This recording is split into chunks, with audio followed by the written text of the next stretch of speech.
For all the people up north, I have a lot of northern friends. Hope you can understand me. Hope I don't sound like Forrest Gump.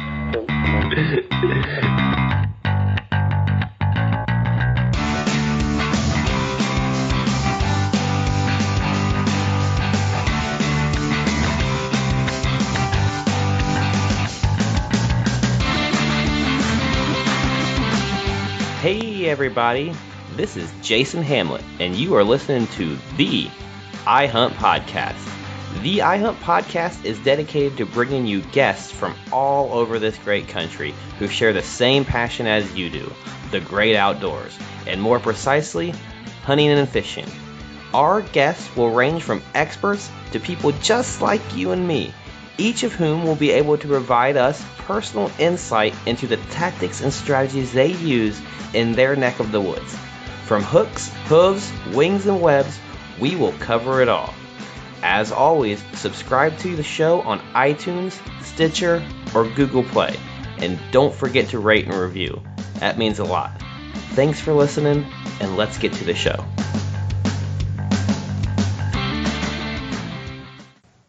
All right, welcome to the show. Welcome to episode number 009 with Gobblesquatch, Ronnie Stamps. Well, it was a rough season for me this year. My turkey season has finally closed out, and I am turkeyless. Skunked again. That is 3 seasons now underneath my belt, and I still have yet to harvest a turkey. But I am not taking it... I guess I'm not taking it that bad. I'm not depressed. I'm not that upset. You know, I learned a lot this season from a lot of you guys out there on Twitter, from a lot of the guests I've had on the show, a lot of conversations I've had behind the scenes with them, and I have really learned a lot, and I think I really upped my turkey game this year. Just wasn't fortunate enough to cash in on the one opportunity I put myself in, and, you know, public land turkey hunting opportunities are few and far between. You got to capitalize on those situations, and I made a couple mistakes, or what looks like a mistake now in hindsight, and I will have learned from it, and now I'm just going to kind of get ready to do some reflecting over the next few days and think about the season more in depth, maybe jot a little notes on things that I had learned and things that I know I need, mistakes I don't want to make again in the future. I feel like if I write them down, it kind of sticks in my brain a little better. And you know, I know there may be other you guys out there who may be having a rough season, or in the middle of a rough season, or your season ended and you didn't get one. Just don't get discouraged. You know, this is the part of what is going to make getting a turkey that much special is how hard it's going to be getting there. You know, you got to enjoy the process, and you got to enjoy the challenge. And if it was easy, it probably wouldn't be nearly as fun. And one way I'm going to kind of reflect on my season and kind of figure out what I did wrong and kind of get some tips for my next year of turkey season is I get the opportunity to pick the brain of a Gobblesquatch. I try to understand Ronnie's thought process when he's in the woods, and I try to find out what motivates him to make the moves that he does in the turkey woods. I feel like I learned a lot of valuable information from speaking with him, and I think it's going to go a long way in 330 days when I get to take another crack at those turkeys. I hope you guys learned something too. But we will get to Mr. Ronnie Stamps in just a moment. I actually have a special treat for you guys. I was sent a story this week from one of the listeners and one of my followers on Twitter that I would like to share with you guys. It's about a turkey hunting story, and I read it, and it's such a great story. I would be saddened to not share it with you guys. So I hope you enjoy. And here's how it starts. Here's a short turkey story for you. I hunt and live in Indiana. 19 years ago, in March, my mom passed away. I was the oldest of 4 children. Me and my mother were very close, as most of us are with our mothers. One of my main releases during those tough months that followed was the woods and hunting, in particular turkey hunting. It just so happened that year, our turkey season closed out on Mother's Day. It seemed like everyone else had already given up on the state property that I hunt. There was not a soul around. Alone in the woods on that Mother's Day morning, it all finally hit me like a ton of bricks. I think I had been in shock since the day I saw her die. I began to cry for hours that morning as thoughts and memories of a loved one lost filled my mind. Right on cue, the medicine I was in the woods searching for came to light. At 9 a.m., a gobbler fired up, and he was relentless with his gobbling. He was responding to every call I made, but he was a stubborn Tom. He would not budge. When he did finally go on the move, he was of course heading in the wrong direction. He moved through the woods and spoil banks on reclaimed coal mines. Being familiar with the area, I had a good idea where he was heading. The mad dash was on. I made a cut 150 yards in on an old logging road. I quickly got myself set up, into position, and took my seat. I made one call. He gobbled. He then slowly presented himself. He walked right in front of me at 20 yards. Boom. Down he went. I threw him over my shoulder and slowly made that long walk back to the truck. I can remember looking up at the sky on that walk, basically saying goodbye to my mom, which I had held in for 2 months. When I got back to the truck, I finally was able to get a good look at the bird. He had a triple beard, and still to this day, he is the biggest bird I have ever taken, and I shot him with 1 hour and 15 minutes left in the season. When things seem slow at the end of the season, don't give up, especially since it's going to be a long 11 months before you get the chance again to make your memory. That comes from Matt Budhunter. You can follow him on Twitter at MarkTat9409562. That's MarkTat 9409562. Thank him for sharing the story with us. I hope you guys enjoyed it. I did. You know, it's amazing the impact hunting can have on one's life. The impact of a hunt can and often does ripple out in such a positive way into other aspects of your life. Whether it's lessons learned about patience, persistence, discipline, or coping with the loss of a loved one like in this story. We all can agree that every time we walk out of those woods, we carry so much more with us than that meat on your back. Thanks for sharing that story with us. If you have a hunting story you would like to have me read on the show, then email me at the IHUNTpodcast@gmail.com. I'd love to hear what memories you have made. Now, the moment you all have been waiting for. Let's bring on our guest for today. You all know him. You all love him. The man, the myth, the legend, Gobblesquatch himself, Mr. Ronnie Stamps. Enjoy.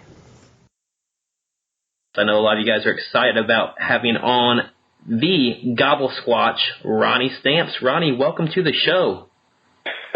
Thank you, Jason. I appreciate the invite. Yeah, this is totally new for me. I've never been on radio, TV, just Alabama country boy. Totally new thing for me.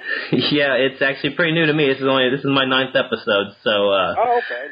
So I'm only about 2 months in right now, so we're in the same boat. Maybe I have a little bit more experience than you, but now, so I know your turkey season's done wrapped up. Mine wrapped up today. So, well, how'd your season go? Oh, it was outstanding, to say the least. My son and I killed 3 each. I live in Alabama, but we hunt Tennessee mostly because just a lot more game. We have a few turkeys around my house, but not a lot. I've killed 4 turkeys in my life in Alabama. Really? And probably 50 in Tennessee. 50 in Tennessee and 4 in Alabama, huh? Yeah, it's not but like a 20-minute drive to where I hunt in Tennessee, but it's just a phenomenal difference. The amount of, even deer have a lot more deer up there than we do here. That's crazy that the 20-minute drive makes that much of a difference. I mean, that's ridiculous, really. Yes, it is. You mentioned the Gobblesquatch. I get asked about that a lot, how I got that. Yeah, that's something I want to touch on. Yeah, explain that. Where'd Gobblesquatch come from? A lot of y'all know Julie Globe. She's a world champion shooter. I think she's sponsored by Federal Ammunition. Well, she wrote an article, a turkey hunting article with Nate Hosey, which everybody knows. And she was giving some turkey hunting tips. And she referred to the wild turkey as the elusive Gobblesquatch. I was like, wow. That's it. I've got to have that. That's a good way to describe them because, I mean, they are really elusive, and it's almost like if you hadn't seen one in the woods, you wouldn't think they actually exist until you do see one like, oh, crap, there's a turkey. Yep, exactly. But I kind of borrowed that from her, and she kind of gave me her blessing. I tagged her a time or two, and, you know, she thought it was funny. I got on her Periscope one day, and she referred to me as Gobblesquatch, so I guess I have her blessing. That's a hell of a handle, that's for sure. I mean, it's definitely memorable. I can remember when I first started with Twitter, you were actually one of the first few guys I believe I followed, and it's like anytime you see Gobblesquatch, I mean, it just hits you, and you know, I mean, it's definitely great for a handle. Like, it's definitely eye catching. So thank you. It does its job. But come back to our turkey season. Yeah, we killed my son and I killed 3 each. He killed one open in the morning, which was April the 1st. Took him all of about 30 minutes. It was actually his first time to ever go by himself, do the setup, do his own calling, and in 30 minutes he had a nice gobbler on the ground. I was so tickled for that kid. I mean, I can't describe that. I bet. How old is your boy? He is 17. 17. I bet he felt a big sense of pride come over him when he was able to go out by himself and do his own thing without Dad and still prove he can put one on the ground. Oh yes, and like I said, he killed 3 this year, and actually one he's killed got entered into the National Wild Turkey Federation program. Might go in the record book as the biggest killed in this particular county in Tennessee. And we've got to get the certification back, of course, get it all certified, and could rank as high as 48 in the state of Tennessee out of over 23,000 birds. Wow. That's quite an accomplishment. That's because of his spur length. That's what they go by, is just spur length? No, they don't go by beard or anything? It's spur length, weight, and beard length. Is there... It's the score you average up.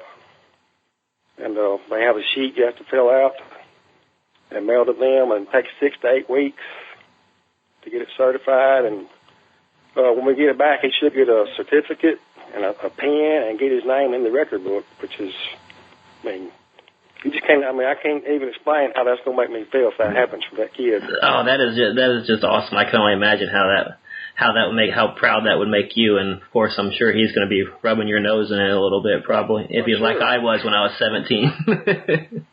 Yeah, and of course this past deer season he killed the biggest deer too. Oh man, you're going to hear an earful now. Yeah, like as we say in the South, the son is kind of carrying the old man back to the woodshed. Now you each got 3 birds. Now, is that indicative of a typical season from you guys, or is that like better or worse than what you guys would typically average, you think? Well, last year, 2016 season, we killed 6 also, but I killed 5 of those. I killed 4 in Tennessee and 1 down here in Alabama. He didn't kill but 1. Okay. But, yeah, I mean, there's been 2014 season I tagged out, which is 4 in Tennessee. And that year he killed 2. So yeah, that's we usually average anywhere from 4 to 6 birds per year when we're blessed with a good turkey population up there. Now, is that private land you're hunting on or public land? Private land. That's all I've hunted for over 30 years. You've just been fortunate enough to get into some private land. Is it a land you guys lease or just family, friends? Yeah, this is a pretty good story too. When I was about 13. my dad and my two uncles approached this woman in Tennessee. She had this place of land we have now, which is 600 acres, and asked if she would be willing, because everything around us was getting leased up. We had some more land we were hunting of charge. We seen what was coming around down the road. Everything was getting leased up. What was it by? Just outfitters or? Just individuals. Okay. Yeah, but he approached her, asked her what she wanted for it, told her how it would be done, their wishes, everything would be took care of, no driving across the fields, and everything, all game laws would be abided by. So she trusted my dad and uncles, and we started listening to that, and I was 13. I'm 48 now. Just been hunting the same ground ever since, huh? Yes. My dad passed in 2002, and because we treated them right, we helped them, give them meat, give them Christmas presents. This woman was elderly. She got bad dementia. Sometimes we'd find her out on the road. Walking down the road, she wouldn't know where she was. Yes, we'd pick her up, carry her to the family. So we just treated them right, and they've treated us right, and I'm still blessed to have this land. I mean, that's awesome. And it's still the same family that owns the property, hasn't switched hands or anything, huh? No, it hasn't switched hands, which is pretty unbelievable. That really is, yeah. I mean, that sounds like you got a very fortunate situation there. And I mean, obviously, you guys have walked the walk with when you said you're going to do something, and you guys stuck by it and done it. And I think that's very important. You got to respect the people who are letting you hunt their land, and you can't just expect to hunt it year after year without putting in your work and committing to something. Now, I imagine back then there wasn't nothing in writing, was it, or was it just all a handshake? No, it was nothing in writing then. It was just a handshake. Now it is in writing. We have a contract I get every year. Okay. I get the money from other guys. I mail it to this guy.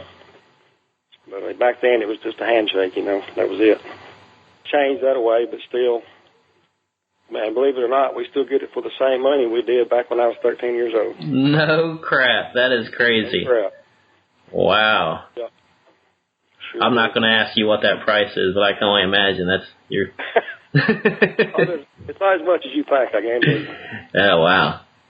Yeah, but I won't divulge what that is. But Yeah. Somebody would come and stealing it out from underneath you. Right. Now I don't know if you followed my season this year. I've had a pretty rough season. Of course, I've been hunting public land all season, and I had no success. End of the season was today, and I got skunked again. So I want to kind of take this opportunity, since I have you on the line, and I know you've killed a lot of birds, to kind of pick your brain a little bit, and something more than I can get out of 126 characters from you on Twitter. Okay. All right, and the first thing I want to do is I want to start by trying to just get an idea of like your strategy for turkey hunting. And I know that's a broad question, so I'm going to kind of rephrase it. I know, like, turkey hunting by nature is like it's all about the situation and the many different approaches that are needed for each and every situation. But if everything went exactly as you planned when you stepped into the woods and the turkeys followed the script, what would a Gobblesquatch turkey hunt look like? Well, first of all, I'll start with scouting. Let me back up there. Scouting is very important to turkey hunting. I'm blessed with the place I hunt because I know where the birds stay. I know we're going to have turkeys in our public land. You might not have as much opportunity. But a typical hunt for me is get there, wait before daylight, maybe hit an owl call, one gobbles. I try to get as close as I can without running them off, of course. And it just depends on what the bird is doing. If he's got hands around him, a lot of times you can hear him. I know one bird I killed this year, I could hear him drumming before he ever gobbled. Really? This was at 5:15 in the morning, which at that time was long before daylight. This bird was so ready to breed, you could hear him drumming long before he gobbled. But typical for me is, I guess you'd say the typical turkey hunt is you hear one gobble, you go and set up on him, maybe do a little tree yupping, And especially if they're by themselves, sometimes they can be pretty easy to call in. Sometimes they're not. And some of these older birds will fly down and walk away. I don't know if you've had that happen or not. No, I mean, I haven't had really much luck off of the roost. That's just kind of why I'm trying to pick your brain. But, you know, you said that you actually hear the hens in the roost with them as well?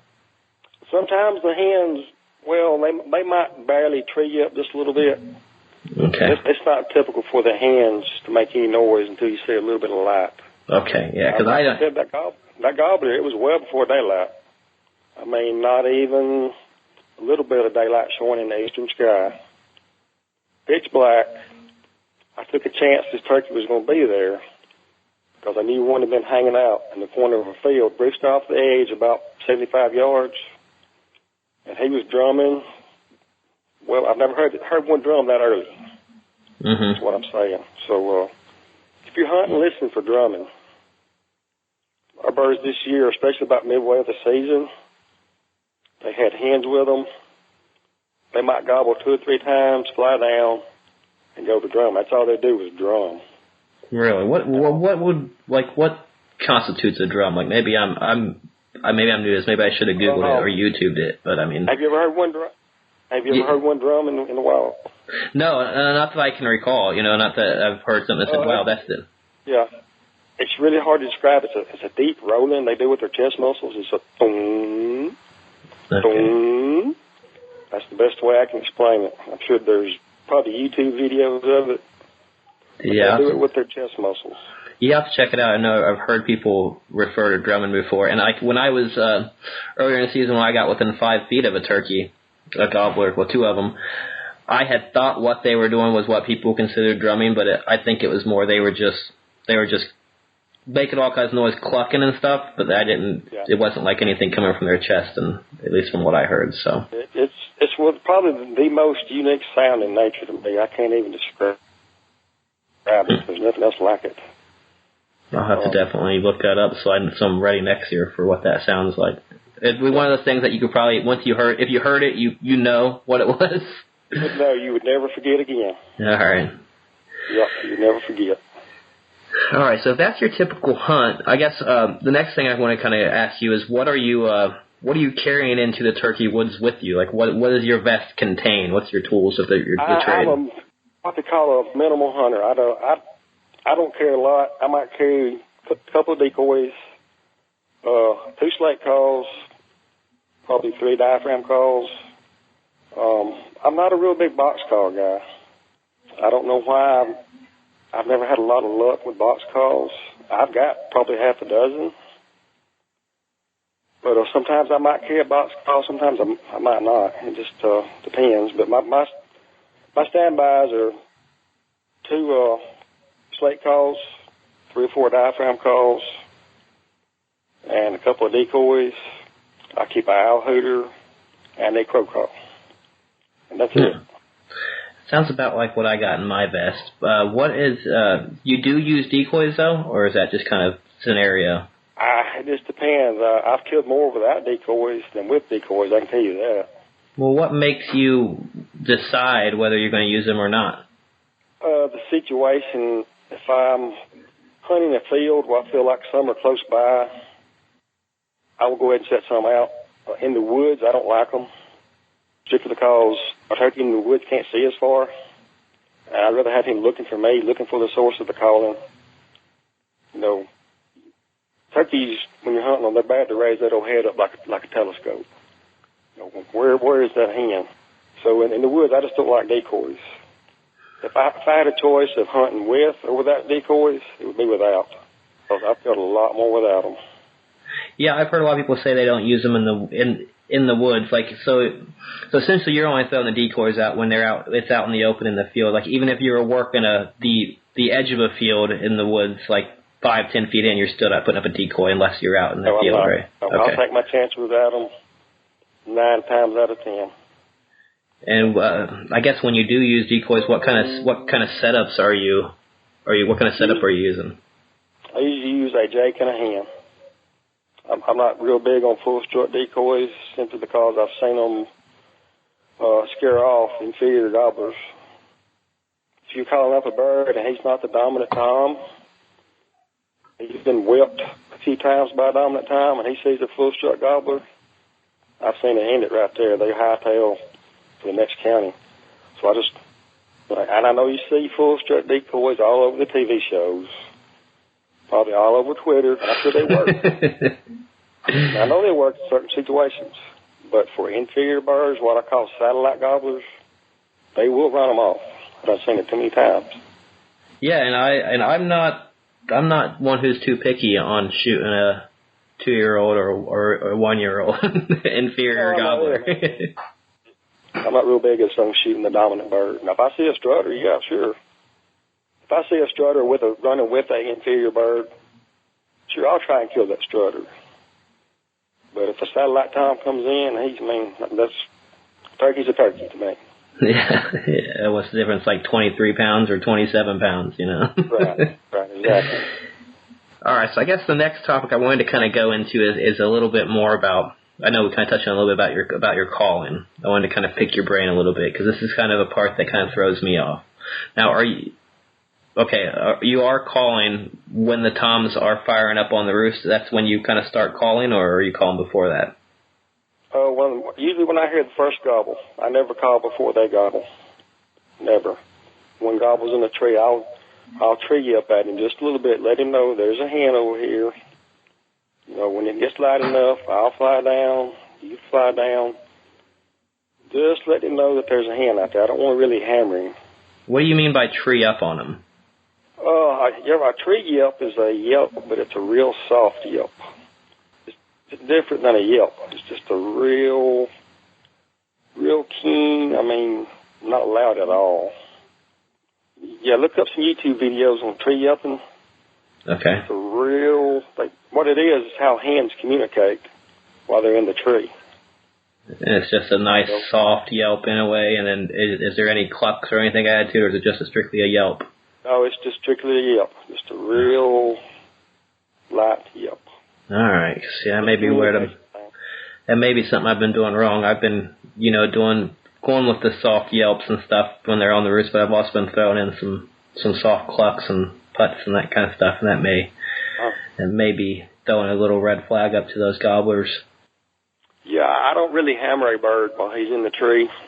I let him know where I'm at, and I'll just shut up most of the time. So really I wait till they fly down, and just depends on how he acts. If one's really hammering gobbling, then yeah, I'll go ahead and start calling him pretty hard. But if he's just gobbling every now and then, I'll just cluck at him some, yelp a little bit. Turkeys are real temperamental. If a turkey is hammering today, really getting after it, wanting to breed, tomorrow he might not be that way. They're funny. Yeah, it seems like they shut down quick up here. Like, I think I had been going out, when we had obviously the warm spring, and I think that got them breeding a little earlier this year. And because when I got out there a couple weeks before the season started doing my scouting, I had 3 gobblers in full strut right in front of me, 2 hens running around, and they were just gobbling their heads off all morning, gobbling around me, and I just thought to myself, man, it's going to be great when the season kicks off. And then opening day comes up, and they were quiet. They gobbled on the roost, and then they shut up. And then the following week when I went out, they were gobbling their heads off all day, and that's when I had my missed opportunity. But then after that first week of the season, there was nothing. I'm talking just, you'll get some gobbles on the roost, but once they hit the ground, there wasn't a gobble to be found. I don't care, crow calls, owl calls, yelp calls, whatever call I threw at them, I couldn't get any kind of a response. Yeah. I know a turkey hunter who lives down in Tuscaloosa, Alabama, Roll Tide, but he's real experienced. He's come up here and done some seminars, and he says our turkeys, and probably yours too, if we can hunt them a month before it opens, it would be a whole lot easier call. But the reason for that is the gobblers are ready, then the hens are not. Okay. You go out there, you're the only hen in the woods that's yelping at him. Of course, they'd be easy to call up. So our DNR departments, they open it when they do for a reason. Right, yeah, that's one of the things that my buddy was talking about is, like, typically they're obviously going to open the season up a little later than when the breeding starts, so that way they can at least breed some before the pressure gets on them. And then when you tie in the fact that you had an early spring, they may start breeding even earlier. And we're looking, that's why we ran into a week and a half into the season and birds are shutting down. Like, I even talked to a game warden twice, and every time I talked to him, he said he was hearing the same thing from everybody, that they just shut down after about a week and a half, 2 weeks into the season. Right. Yeah, that happens. It happens here too. Our first week here was about the first 2 weeks were good. A lot of gobbling. There was one morning I went. I heard probably 25 different birds. A lot of those I can't get to because they're on somebody else's land. But when you go up and hear that many gobblers gobbling, that tells you something about the turkey population you're hunting. Yeah. I would say just the fact that you got a bag limit of 4 in Tennessee shows you what their turkey population looks like. Exactly. Well, I like to joke around on Twitter, and some thoughts came to my mind. Can you imagine the guy named Mountain Man on Duck Dynasty? Yeah. Trying to use a diaphragm call? So you learned this year how to use a diaphragm call. Yeah. Right. So a lot of it is kind of your own natural cadence, the way you talk. You've heard Mountain Man talk. he was trying to use a diaphragm. It'd be, yeah. Yeah. I'm sorry. I'd throw that in there. No, that's a very good point. I can only imagine him sitting there with that diaphragm call. That was just bring me a snow cone, Willie. He's got to play that up. There's no way that guy talks like that. I don't know. I don't know if you can fake it that good. I don't know. When I first started watching that show, it took me about 4 episodes before I realized everything on this show is fake. Oh, yeah, it's a lot of acting. Yeah. No doubt. All right, so back to turkey hunting. Now, okay, so we got to talking about the birds shutting down. When they are shut down, like the scenario I described, then how does that change your approach, or what are you doing differently? Oh man, it's the game I don't really like. I'm not a real big guy on sitting. I don't like to sit for hours, but sometimes you have to. I'll hunt places I know they like to feed. We have certain places. We have a lot of fields where I hunt. And there's certain places and fields our birds will hang out. Corners of fields, especially ridges. Ridges that come out of corners of fields on our place are big for some reason. 2 of the birds I killed were off the same ridge in a field. Actually, I was leaning against the same tree when I killed both of them. But yeah, that's where hunting the same place for a long time really benefits me because I've learned with these deer, and deer too, when I go deer hunting, what some of their habits are. And turkeys do have habits. I posted on Twitter about a bird I was hunting called the smart aleck bird. And the reason I called him smart aleck because he was coming out in the corner of this field on a ridge. And every time I would get there, he would always be there. I could not beat him there. But what time was this that you were getting there? I tried in the mornings. And like I said, I can't sit for hours, Jason, simply because I had back surgery a little over a year ago. About 3 hours is it for me. I have to get up and move. I'm the same way. I haven't had back surgery, and I can't sit for that long. But I would stay in the mornings till like 9. Go back in the evenings around 3 or 4 o'clock, and there he would be. But I finally caught him there one evening. And his pattern was, my son had called to him out in the field one day.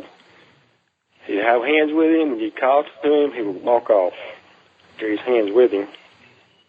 But the evening I killed him, I guess I really got lucky. When I got there, it was like 4:30. He was there. It was windy that evening. I took a chance. I cut at him real hard with a diaphragm. Right on cue, Him and his hens walked off, but I could tell they wasn't scared. I said, those birds aren't scared. They're just a little bit confused. As soon as they got out of sight, I jumped up and ran down there, sat down, never called. 10 minutes later, they came back. You just went up and sat down where they had left from? Where they had left from. I said, I'm going to take a chance, because I knew that's his hangout. That's his strut zone. This is where he's wanting to feed with his hens. And 10 minutes later, he came back. So, yeah, it's a pattern game. Turkeys can be patterned. Really? That doesn't surprise me. I mean, I've heard that, you know, if you're seeing them in a spot one day at a time, then you should probably be there the next day at that time, too. But oh, yeah, some of them will give their stuff away. I mean, this bird, we knew that's where he's staying. That's his corner of his field. That's where he wants to be. But, yeah, I finally got him. And you're mostly using are you strictly shotgun? Strictly shotgun, yes. So I've never bow hunted for turkeys, and I've talked to some on Twitter about this. I know John Gutierrez, he's a big turkey bow hunter, and we talked about this. Bow hunting for turkeys here is, I don't know anybody that does it. I think it's crazy. I mean, they're hard enough to kill with a gun. Yeah, I buy the ones that can do it, but yeah, bow hunting for turkeys here is pretty much non-existent. Strictly a shotgun game. Yeah, I would take it. I mean, probably bow hunting with a gun. You're probably bow hunting for a turkey. You're probably more likely sitting in a blind. I don't think you're doing a whole lot of running and gunning. I may be wrong. No, you're right, because I know I forgot his name. Another guy that I'm friends with on Twitter. He sits for 11, 12 hours a day in a blind. Wow. I can't do that. No. My body will not allow that. I do that during deer season. I ain't doing it during turkey season. So let's kind of go into talking a little bit about. I actually, while we're still talking about your gear, talking about calls. Do you take any precautions to eliminate your scent when you're in the turkey woods? Turkey hunting, no, none whatsoever. None whatsoever. You don't care, huh? No. Because that was the theory that I went with, and then I had heard it explained to me that, you know, you can, to think about the deer that are in the woods that you can spook and have blow, and that could cause a turkey to run. But like I said, I was just wondering if you have killed so many birds, if it's something that you just don't even worry about. No, I don't worry about it, man, because it's hot here, especially about middle of the turkey season. You're going to be hot and sweaty anyway. So, one precautions I take is tick control. That's it. Yeah, you gave me some pretty good advice on Twitter. I mean, if people hadn't heard or don't follow you, that is permethrin or whatever it's called. Is that what did I say? Yeah, permethrin. Man, it has really blown my mind that how many do not know about this product. Because I discovered it about 1985. Hunting up at Land Between the Lakes, Dover, Tennessee, which is right on the Tennessee-Kentucky line. You know, it's like 170,000 acres. They had a real big deep tick problem, and boy, we got ate up there one day, and so we went over to the checking station, and we said, y'all got bad ticks. And they said, well, here, try this. And it was permethrin. And brother, since then, we don't have tick problems. Really? Is it just like a spray, or do you like wash your clothes in it? No, it's a spray. It was actually developed for the military, but it became public, and you just spray it on your clothes. You don't spray it on your skin. I've got some on my skin a little bit, and it's never hurt me. And it will actually last up for 2 weeks. You spray your clothes down good with it. It will last one spray and will last for 2 weeks. Yeah, I've heard. Permethrin is nothing new. It's been around for a long time. I've been really shocked at how many I've never heard of this, and boy, we've had that discussion on Twitter probably 10 times at least. Yeah, I had picked some up after your suggestion last week, and I didn't find any ticks on me this week. But I had to do something. The wife was starting to get pissed, having to pick ticks off me. She's so deathly afraid of ticks.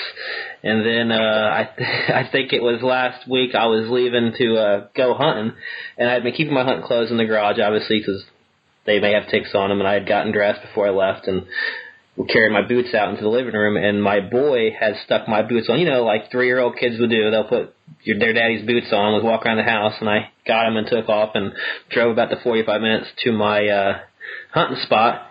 And I get there, she calls me, says, Jace has a tick on his head. I'm like, uh-oh. Okay. She's like, how the hell did he get a tick on his head? I'm like, I don't know. I played it off. It could have came from outside. She's like, well, you got to come home. I'm like, I am an hour on the way. You got to get that tick off of his head now. I was like, me coming home ain't going to do nothing. You got to do it. Yeah. So I had to talk her through getting the tweezers out and picking it off his head, but I don't think he was dug in too deep from the way it sounded like. So I'm pretty sure he came off my boots when he was playing, and so he couldn't have been on them very long.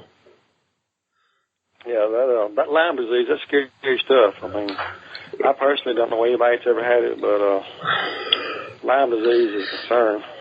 Yeah, it is scary. I mean, I think what's got her is she had one of her bosses in the past had a daughter who picked up Lyme disease, and it ended up developing into meningitis, and she was in some pretty bad shape for a while from it. And so that's kind of inbred that into her mind that every tick you could ever run into is going to give you Lyme disease and meningitis. So, but that's what moms are for.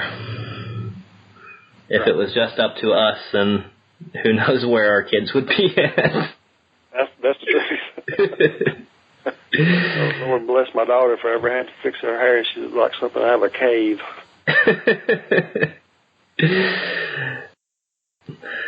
What's your favorite time to chase turkey? Probably the morning, right? I think from what we've talked about. Oh, definitely morning. That's which morning's my favorite. But I killed 2 of my birds in the evening this year.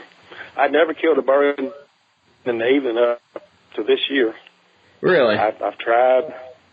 Yeah, my son killed a couple. My son's first longbeard, he killed it in the evening. I was with him. That's been 4 or 5 years ago.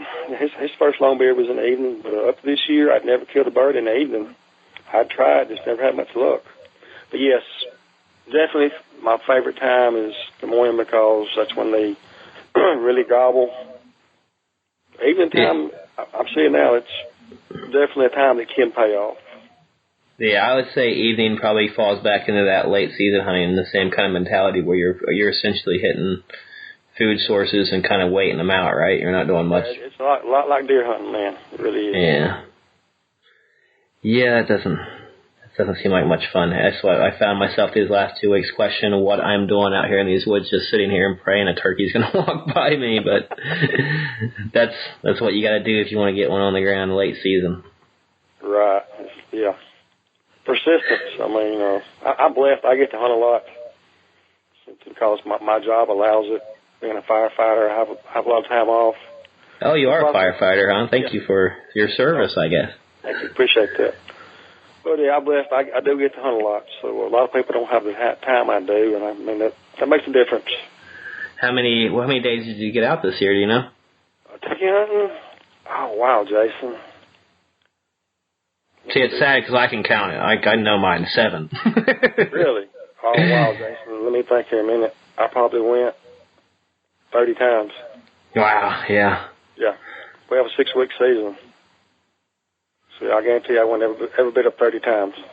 Wow. Yeah, we have a 4-week season, and I pretty much am restricted to weekends. Well, because the first two weeks it's only till noon, and then it opens up where you can hunt evening. So really, the first 2 weeks of the season, it's strictly weekend unless I'm calling off work, which I don't have the luxury of doing that a whole lot. Right. Yeah, of course, the more you go, the better chances are. Sooner or later, Lady Luck will be on your side if you go enough. That's the way I've always viewed it. So you say that. That plays a part in my success, too. I get to go a lot. Well, tell me how my buddy goes out twice this year for a total of 3.5 hours and tags out with 2 birds. Lucky? Some people like that. Some people like that deer hunting too. Yeah. Well, he got to hunt. He hunted private land, and it's land that his family owns, obviously. So it's a little. That makes a difference too. He probably knew some places these birds were going, and that plays a big part. But I can't give him too much of a hard time. He's been hunting after turkey for 10 years, and this year was his first first time ever killing a bird, and he got 2. So it's not like he hasn't put in the time in the seasons past, and it finally all came together for him and paid off. So I'm obviously happy for him, but I like to give him a shit. Man, I'm happy if anybody can kill a turkey. They can be aggravating. I call them evil birds on Twitter. Yeah, I've seen that a few times. Yeah. I hadn't planned on talking about this, but since we kind of touched on a little bit with your son and kind of raising him in hunting, like, my boy, he's 3 years old, and obviously he's too young now, but just want to kind of pick your brain a bit. How did you go about, like, introducing your son to hunting? Like, what was his first gun and his first hunt, and like what's a good path you could send me down for when I should start thinking about my boy getting into the woods? Yeah. I started introducing him probably when he was about 3. I would carry him with me. I've actually carried him on my shoulders sometimes. Let him sit with me a while, maybe see some deer. Of course, you do it in short stints. Mm-hmm. They get tired, they get sleepy. A lot of days, he would sleep in my lap. And like I said, short stints. If they get ready to go, you go. You don't pressure them saying we're sitting here for 5 or 6 hours. Kids cannot tolerate that. It will make them hate it. Right. But when he was 5 or 6, we would actually like go dove hunting. I would let him carry a BB gun. And okay. I was using a shotgun. And I'd kill doves. I'd call him my retriever. I'd say, Jake, go get that bird. And my son went out there and get the birds. They just thought that was the best thing in the world. Yeah. There was no dove hunting. It could be action-packed. A lot of shooting. And he carries a little BB gun. Well, we just have a blast, As far as deer hunting, I introduced him to deer hunting before turkey hunting, probably at about age 7. As far as him going with his own gun was about age 7.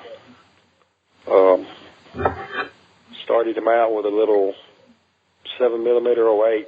I'm sorry, I've got the wrong age. He was about 8 or 9. Okay.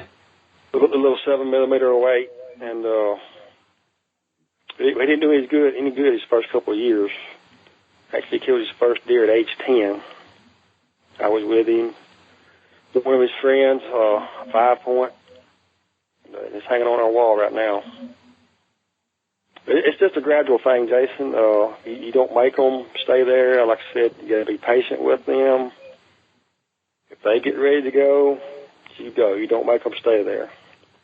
Now, you plan trips into the woods with them. Just essentially, you're probably just going to sit, right? You're not really planning on shooting anything when they're at 3 or 4, right? It's more just getting them accustomed to the woods. Exactly. It's just they get out there. Right. So introduce them to the woods, show them some squirrels. What? That's another thing, squirrel hunting. Kids love squirrel hunting. My son still loves squirrel hunting. That's another good way to introduce them. Is, squirrels are pretty easy to find. You don't have to sit much. So squirrel hunting is another great way to introduce kids. Yeah, that was the route that I had planned on going is squirrel hunting. But I got to learn how to squirrel hunt first. Hunting's in my blood. That's all I've ever known. I was raised in a hunting family. Been doing it my whole life. Thankful for a great dad for that. My dad, actually my whole family, a bunch of hardcore hunters, just a bunch of rednecks that like to hunt. So I thank the Lord for that every day. I miss my dad every day. Like I said, he died in 02, and praise the Lord, he blessed me with a good dad. Yeah, you're very fortunate to be able to get introduced to the sport of hunting at a young age and be raised with it as it's not a sport to you. It's a way of life. Like, I don't know if you know my background. I've just started hunting 3 years ago. Oh, okay. So I picked it up late in life. I'm 32 now. I was 29 when I decided to start hunting, and a lot of stuff that I've learned is kind of like taught myself through, watching YouTube videos, reading books, and I didn't really have I don't have like a hunting mentor, so to speak. Right. A lot of like my growing up outdoors was always around fishing. My family fished, we loved to fish, but just hunting was never anything any of my uncles did. I grew up with 8 uncles. My grandpa didn't do it. Nobody hunted, so it was just I didn't get. Yeah. get exposed to that, I guess. Yeah, well, that's pretty impressive. I wish the best of luck. Picking it up, but you're a young guy. I mean, you're younger than me, but picking it up later in life, so to speak, it's a bit easy. You got a lot of catching up to do. Yeah, I do. You didn't have that mentor there to show you different things, like I did, like my sons had. So, yeah, man, I wish you the best of luck. Any way I can ever help you, just let me know. Oh, I will. And, it is kind of rough. You do feel like you're kind of behind the eight ball a little bit at times, but it's also, I do have a buddy who has hunted his whole life, and you can kind of see he was kind of maybe taught some bad habits that, I haven't got taught, so there's a plus there. Yeah, right. As far as turkey hunting, I haven't been turkey hunting as long as I have deer hunting. I started turkey hunting when I was 33, simply because we didn't have a lot of turkeys here. So, yeah, turkey hunting's a lot newer still, which is not new anymore, than say deer hunting, which I've been doing my whole life. But, yeah, those first few years turkey hunting, I learned a lot. What was what do you think your strongest attribute is when you're turkey hunting? Persistence. Bulldog attitude, never give up. I'm going down fighting. Woodsmanship. Like I said, I've been hunting a long time.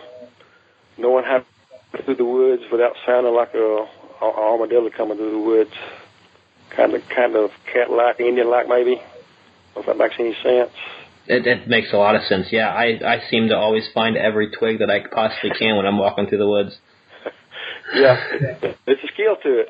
It really is. That is for sure. What does, one thing I hear tossed around obviously a lot, anytime you talk about turkey hunting with somebody, the biggest advice a lot of people give you is patience, right? What does patience in turkey hunting mean to you, and is it different than patience, let's say, like in deer hunting? It's totally different from deer. Patience to me in deer hunting involves a lot of time sitting. Patience to me, turkey hunting, like I said, I can't sit for hours and hours. Turkey hunting, patience to me in turkey hunting is more like persistence.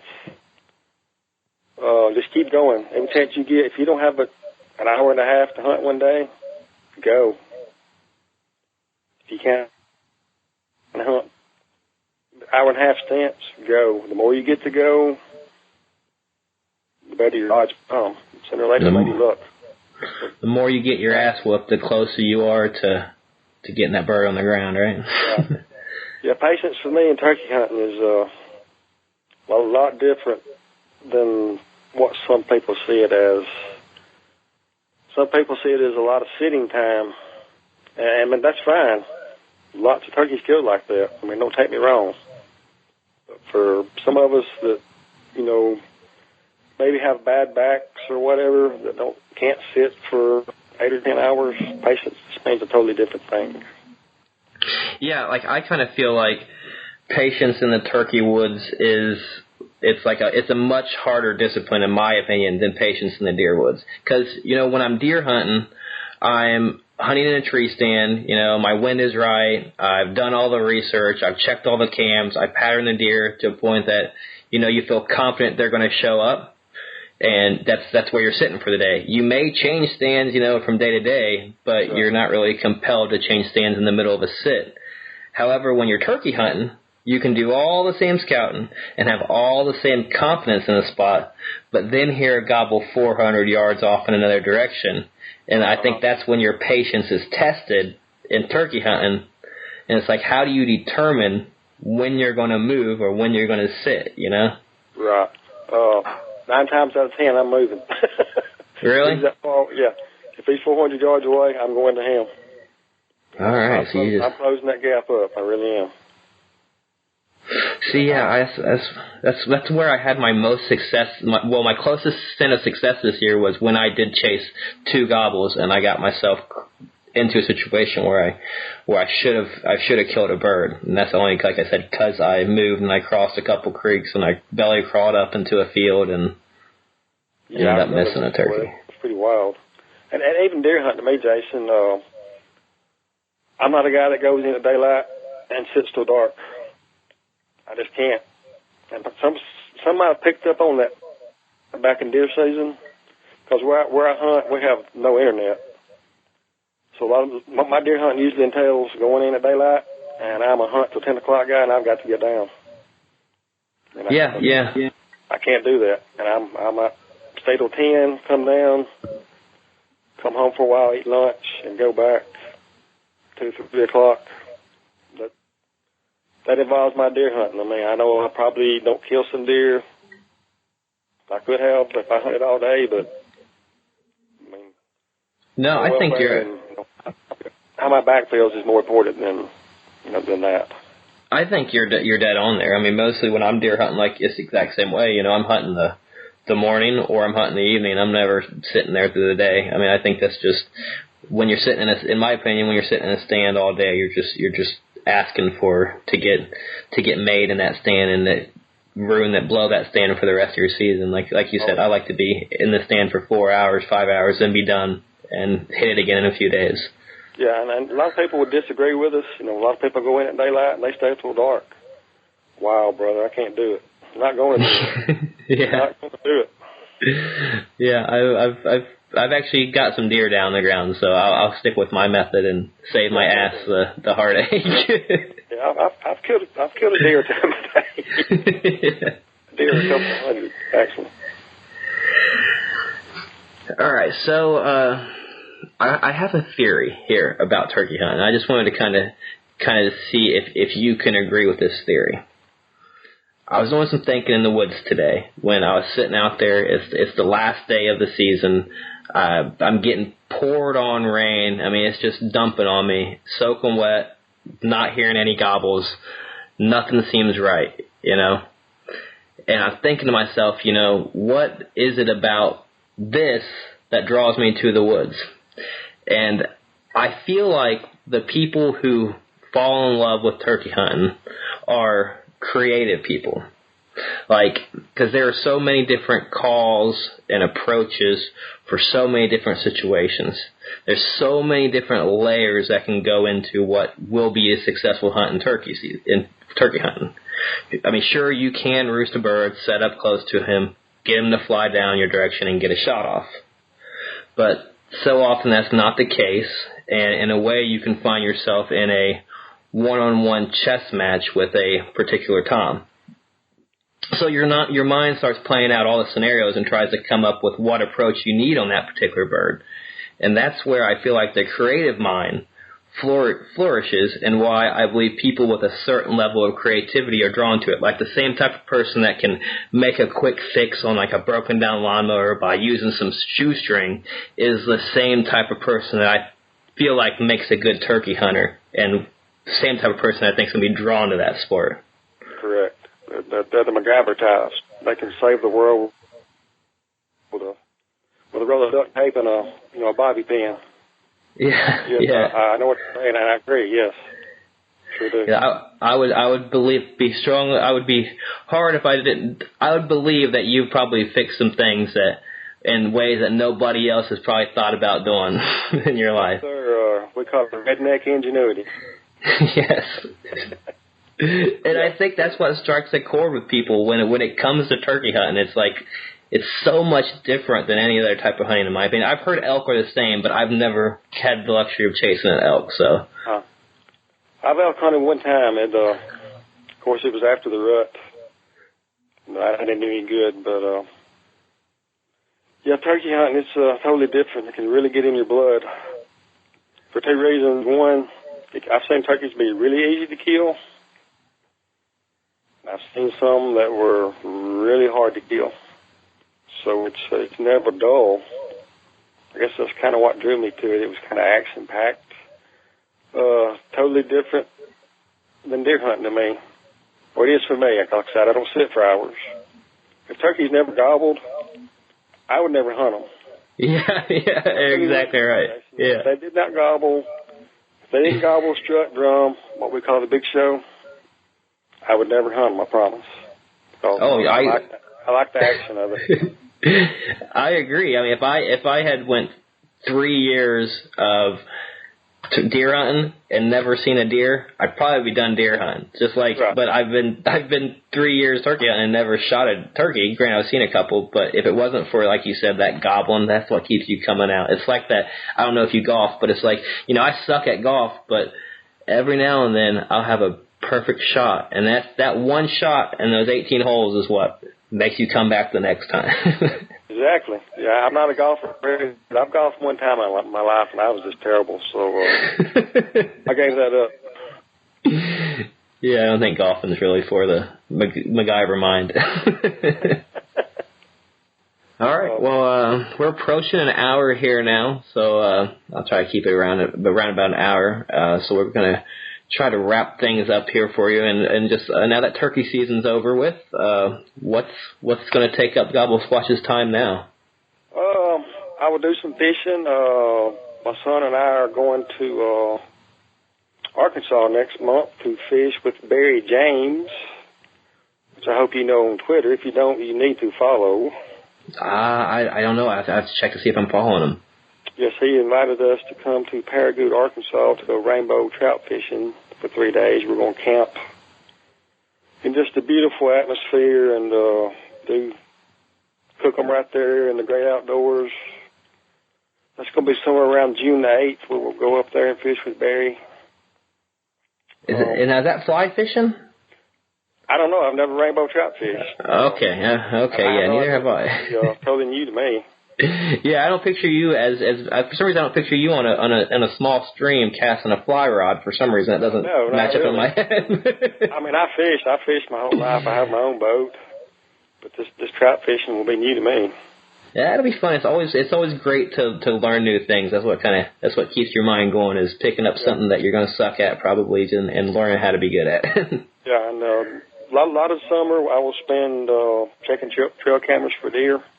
I love velvet pics, and last summer I put a lot of those on Twitter. We have like 8 cameras we run, so we get a lot of velvet pics of bucks, and those are always. And that's the same property, right? Yes, same property. I have turkey hunt on. Yes, sir. I think we have 8 cameras, 6 or 8, I forgot, and usually check them every 2 weeks. Have anywhere from usually 2,500 to 4,000 pictures to go through. Wow. Yeah, we run them over mineral licks. I'm up to 4 now that I'm going to have out this year. I've been slowly adding a camera about every year, so. It's fun. I really like to see velvet pictures. I really do. And what's really neat is like my son killed a 9.7 point this last deer season, and it's nice to go back through your velvet pictures and find that buck. And we did. Sure. I mean, that happens a lot.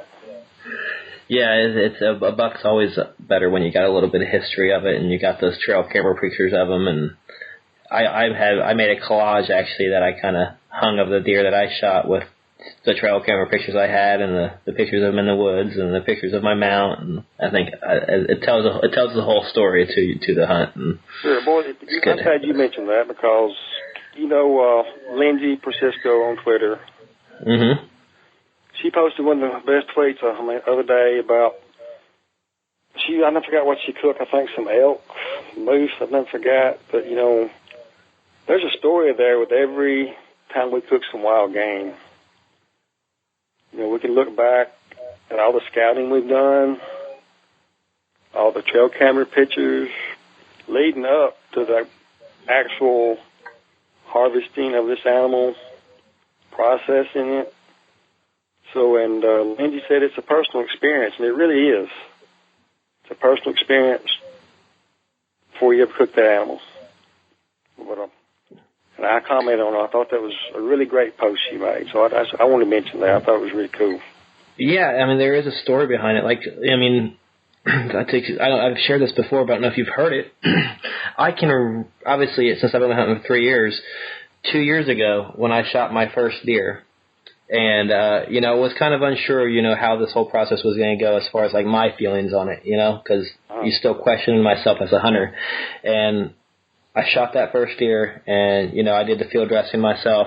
I brought it home, hung it in my garage. I pulled up YouTube videos, and I butchered that animal myself, packed it in the freezer myself, and when I made that first meal with that meat for the first time I've harvested an animal, aside from a fish, and shared it with my family, it was hands down, next to my son being born and marrying my wife, one of the best moments of my life. Yes, sir. You got it. You got next to nature right there, brother. You brought a smile on my face just telling that. That's what it's all about. You sure did. All right. Well, I think we'll. That's a great story. It really is. Well, I'm so happy to have found hunting, and I know the path that took me here is different than a lot of people's, but I'm glad that, you know, anytime the hunting community, anytime I got a question about anything, there's always somebody there with an answer. You know, it's not like fishing, man. Anytime I used to ask somebody about fishing, you can't get an answer out of anybody. They always want to hide their fishing spots. They want to hide what they're using. They don't want to tell you what bait they're using. But, man, these hunters, they are tell you anything. Yeah, well, where'd you catch that fish at in the mountain? What'd you catch it? Buttermilk? Yeah, okay, whatever. Yeah. The fishermen, they're secretive about their spots now.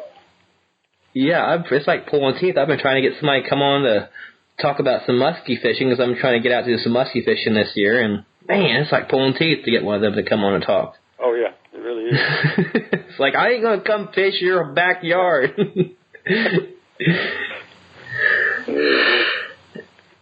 All right. I had one more question here, but I'm pretty sure I know the answer to it. When it comes to deer hunting, you chasing racks or you chasing meat?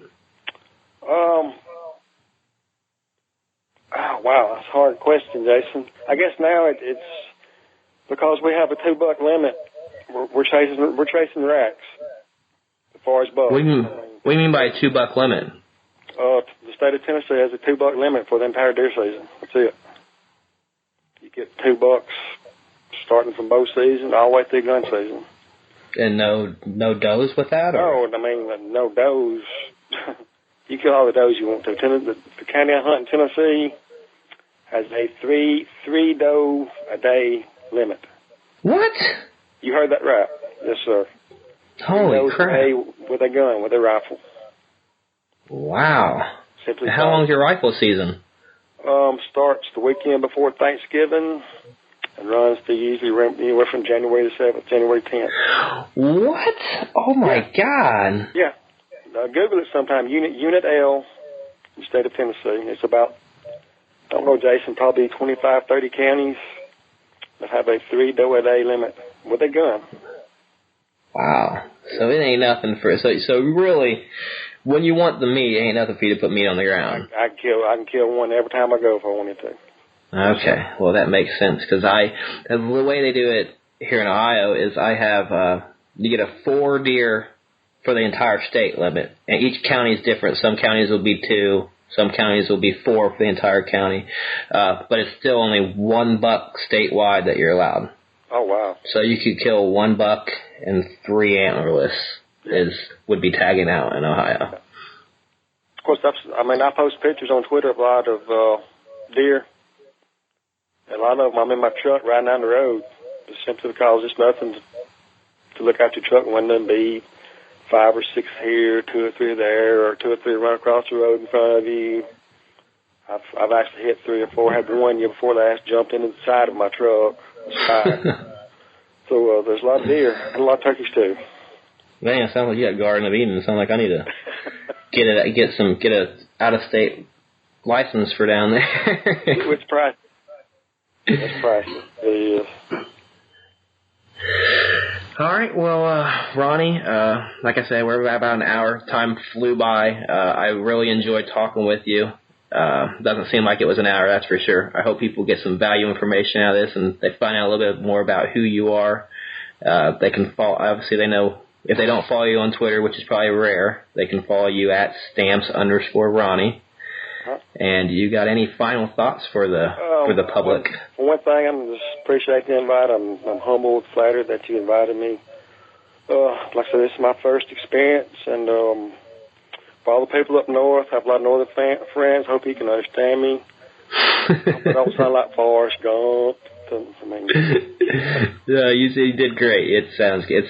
I had no problem understanding you. So the way you talked, I thought the way you kind of laid it out for me, man, I really would be really embarrassed if I got Ronnie on the phone and I really couldn't understand a word he was saying. I posted a lot of periscopes on Twitter and videos too, and people are like, "Wow, man, you are country." Yeah.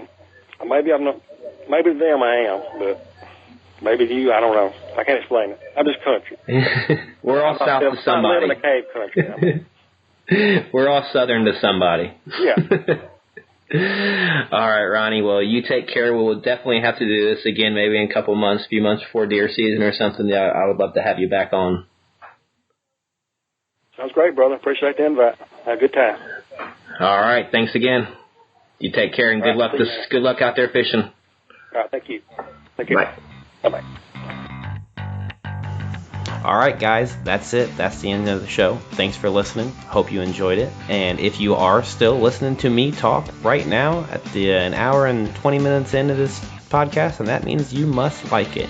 And if you like it, I would surely appreciate you sharing this episode, passing the link on, sharing it on iTunes, share the Stitcher link, rate, review it across whatever platform you listen to us on. If you have any questions or comments about the show, then you can email me at the IHUNTpodcast@gmail.com. Follow me on Twitter at the IHUNT Podcast. I'm also on Instagram and Facebook at the IHUNT Podcast. All right, I think that's it. I think I got all my plugs in. Guys, thank you so much for your support. Thanks to everybody out there on Twitter for listening, and I love you all, and I will see you next week. Bye.